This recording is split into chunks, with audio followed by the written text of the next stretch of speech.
Hi guys, magandang umaga sa inyong lahat. Breaking news. Yusek Cabral natagpo ang patay sa Tuba Benguet. Diyan po sa Bangin, sa may Baguio City. Alam ko po yung lugar na yan dahil nagtrabaho ko ng Baguio. Na madalas ako dyan sa Tuba. Mataas-taas yung bangin dyan. At kapag nalaglag ka, either comatose or patay ka talaga dyan. So, ito ang question, ito ang puzzle. Si Yusek Cabral ba ay nagpakamatay o pinatay? Nahulog o hinulog diyan sa bangin sa Baguio City? Pwede po siyang patayin, no? Pwede rin naman nagpakamatay. Dahil marami pong nalalaman itong si Yusek Cabral. Yung kanyang computer nga, yung laptop niya nawala na eh. Nandoon lahat ng information. Siguro, baka nakapagtabi ng USB itong si Yusek Cabral para siya patayin. At siya na nga yung susunod na iimbestigahan sa ICI dapat. Pero ito yung nangyari. Hindi pa alam kung ano nangyari talaga, kung nahulog or hinulog. Ang maganda nito kung may lalabas na witness. Doon siguro. At kung credible yung witness. Baka may makakita o nakakita sa pangyayari. Di ba? Pero ang masama nito, baka isisi na naman sa Duterte. Hindi po malayo. Hindi po malayo. Mas maganda, pakinggan po natin itong report ng DCMM. Unahin po natin ang balita kaugnay sa pagkakatakbo sa dating DPWH Undersecretary na natagpuan pong patay dyan sa Benguet. Natagpo ang patay si dating DPWH Undersecretary Catalina Cabral matapos umano mahulog sa bangin sa bahagi ng Cannon Road sa Tuba, Benguet. Natagpuan ang bangkay ni Cabral sa gilid ng Buet River na tinatayang may taas na mula 20 hanggang 30 metro mula sa Cannon Road. Base sa investigasyon ng Benguet Provincial Police Station, patungo sa La Union si Cabral at driver nito nang pahintuin ng dating opisyal ang sasakyan sa gilid ng Cannon Road. Ayun. Pababa na sila ng Baguio papuntang La Union. At tumabi yung sasakyan at pinahinto ni Yusek Cabral. Tapos pinaalis niya yung driver, yung sasakyan. Tuloy natin balita. Pinaalis ni Cabral ang kanyang driver at sinabing iwan muna siya sa lugar. Ayun. Bumalik sa lugar ang driver makalipas ang ilang oras pero hindi natagpuan si Cabral. Ayun. Nagtungo rin ito sa hotel sa Baguio City pero wala rin doon ang kanyang boss.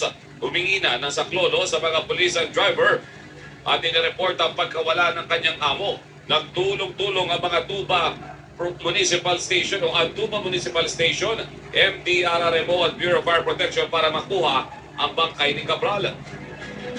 Patuloy po na iniimbestigahan ng mga pulis ang pagkamatay ni Cabral. Isinasangkot si Cabral sa umano'y budget insertion at kickback sa maanumalyang flood control project. Nakatakdasan ng humarap ang dating DPWH official sa Independent Commission for Infrastructure noong Lunes pero hindi ito sumipot. Samantala, inatasan ng Office of the Ombudsman ng mga otoridad sa Benguet na isa ilalim sa kanilang kustodiya at ipreserba ang cellphone at iba pang gadget ni Cabral. Sinabi ni Assistant Ombudsman Miko Clavano na i-turn over sa mga investigador ang mga gamit ni Cabral.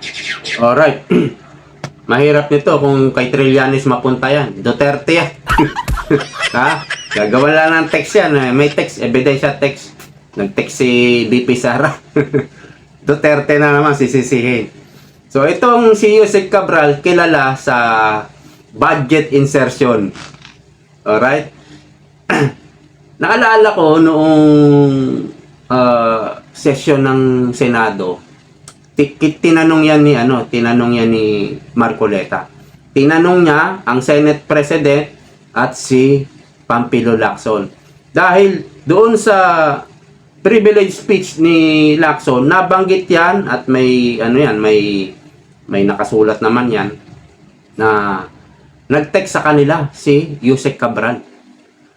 Ang sinasabi ni Yusek Cabral, ano po, pwede na po kayong magpa-insert, no, kung ano yung project na gusto nyo.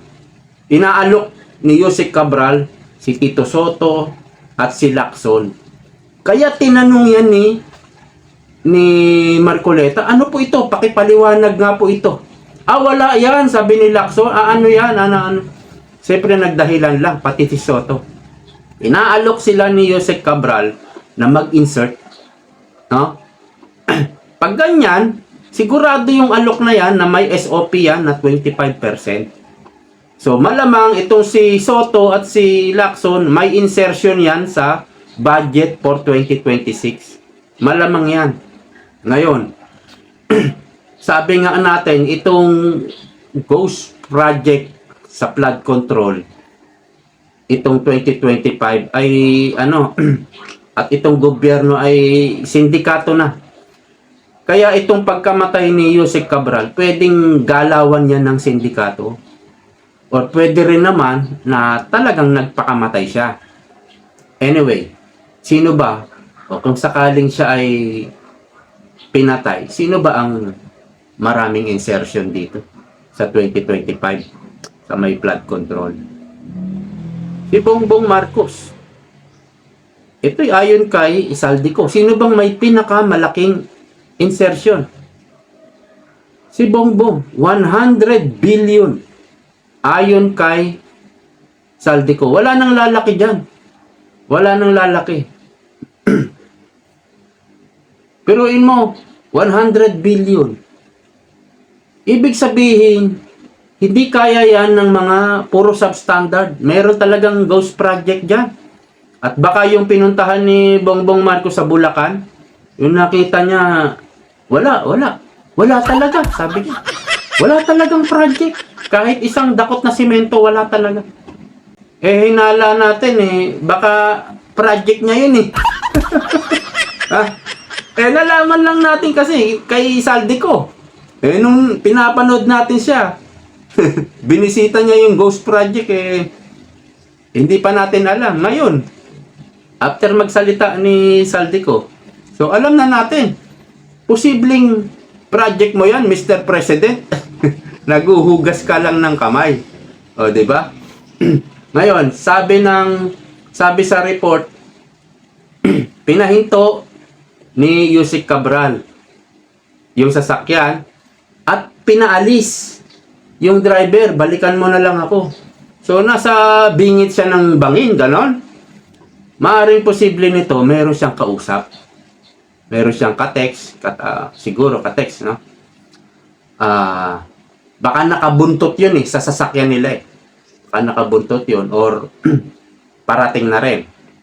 So, maaring bumaba si Yusek Cabral doon sa tuba, pinaalis mo na yung driver, balikan mo na lang ako, at dumating na yung kausap niya. Maari pong ganon. At nung dumating na yung kausap niya, baka yun ang plano, baka naihulog siya dun sa bangin. Ang dapat nito, may lumabas na witness. Malay mo may nakakita, no? At malay mo na-videohan pa. 'Di ba? Kaya lang pag lumabas ka bilang witness, sindikato ang magiging kalaban mo. Damay pati pamilya mo. Yun po ang maraming natatakot dahil kapag kinalaban mo ang sindikato. Pwede rin naman na nagpakamatay dahil si Angelo Reyes, natandaan nyo yon, yung panahon ni Gloria Macapagal Arroyo, nagbaril dito yun, no? Siguro, dahil sa corruption din po yun. Hindi na siguro, litong-lito na yung utak. Diba? Ngayon, itong si Yusek Cabral, na discuss ito ni Marcoleta at ni Leandro Lebiste. Eto, may video po nito pero hindi na natin ipapalabas. Ayan, post ng Dare to Ask, November 22. Nawawala ang computer ni DPWH Yusek Cabral. Ito ay ayon kay Representative Leandro Libiste. Excuse.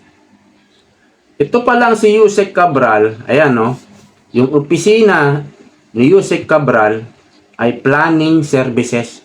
Kaya lahat ng insertion sa NEP, sa NEP pa lang mayroon na mga insertion ito kasi ito yung planning services eh. After ng planning, di ba? Implementation na yan. Kung tapos na, release na budget, implementation na yan. Sa kanya rin dadaan yan. Yusek Cabral ang pinakamaraming impormasyon sa DPWH budget. So, yan talaga yung ginawa ng sindikato. Una, si Bonoan, pinalipad sa ibang bansa. At si Yusek Cabral naman, eto, patay na.